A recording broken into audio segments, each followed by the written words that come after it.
ভরে দুধ নিয়ে বাড়িতে চলে যায়। এই বাচ্চারা, তোরা কি ভেবেছিস আমার দুধের কুয়া থেকে দুধ নিয়ে বাড়িতে চলে যাবি? সেটা আমি কিছুতেই হতে দেব না। আমি তোদেরকে মায়া জাদু করে গাছ বানিয়ে দেব। এই নে, এবার থেকে এই গাছের মধ্যে দুজন দুটো আপেল হয়ে ঝুলে থাক। আমার নলকূপ থেকে দুধ নিয়ে কেউ ফিরে যেতে পারে না। এই মেয়েটাকে নিয়েও আর পারি না, সেই কখন বাড়ি থেকে বেরিয়েছে, খাবার জল আনতে এত সময় লাগে। ও নিশ্চয়ই মিনুদের বাড়িতে গিয়ে মিনুর সাথে খেলা করতে লেগেছে।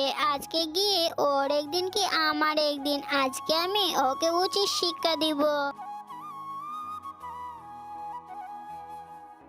মিনু যে আমাকে বলল ও ফুচকির সাথে খাবার জল আনতে যাবে, কিন্তু